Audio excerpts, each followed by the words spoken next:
I cannot get past this verse. He was oppressed and afflicted, yet he did not open his mouth.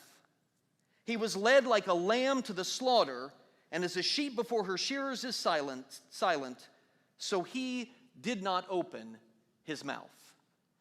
I read that, and I can't comprehend it. I can't follow it. Isaiah predicted it, and then the Gospels record that's exactly what Jesus does.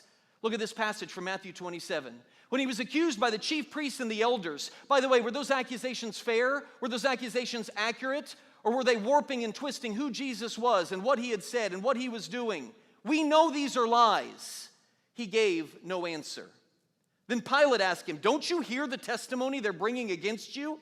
But Jesus made no reply, not even to a single charge, to the great amazement of the governor. Well, of course he's amazed, because that isn't what human beings do. You're going to accuse me like that? You're going to slander me like that? You're going to say that I believe this or I did that when I didn't do that? You better believe I'm going to have something to say about that. And then in Luke 23, the king, Herod, questioned him at some length, but he made no answer to him either. This is so hard for me to grasp. I can't comprehend it because Jesus is so right and those people are so wrong. The injustice is just too much for me when I read this. If this was me, I would have had a speech ready. I'd have written that thing into the wee hours of the morning. I'd have gone into my classroom at Eastern and practiced it 10 or 11 times, so I had it down pat. I would have stood up when Pilate said, "Do you not have anything to say? Do you not hear this?" Well, now that you ask, if I may. And I would have stood forward, the silence of the crowd would have hushed everyone, and then the music would have started building in the background as I delivered line after line after line, and I would have had a mic drop moment. I would have torn them up, and as soon as I delivered the goods, I'd have taken the microphone, heck, out, dropped the microphone, and walked out the door. And everyone along the side would have begun the slow clap, and then all of my accusers would sit down, and the crowd would be overwhelming, and that would have been the way it all played out. Don't laugh at me. It's exactly what would have happened. It would have been a glorious moment because the world needs to know how right I am and how wrong all of those people are. And yet here is Jesus. No one has ever been more right than him. No one has ever been more maligned or misrepresented than him.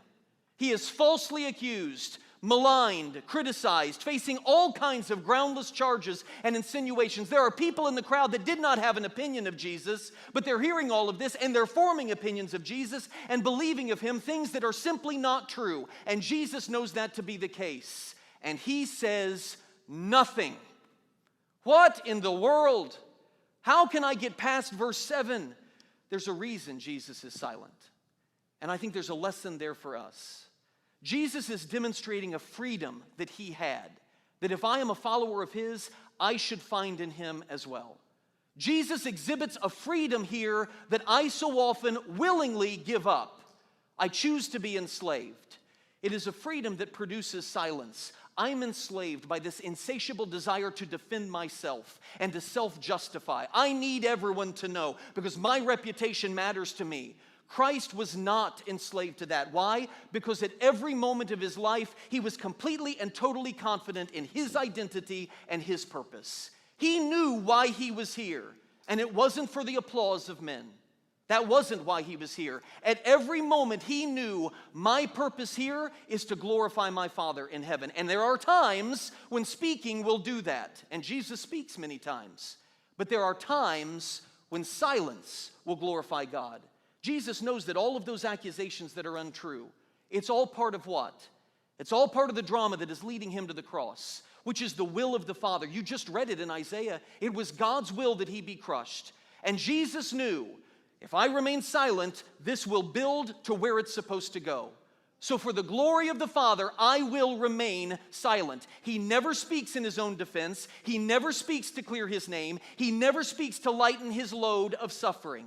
He never does it. Peter writes about it. When they hurled their insults at him, he did not retaliate. When he suffered, he made no threats. Could the same be said of us?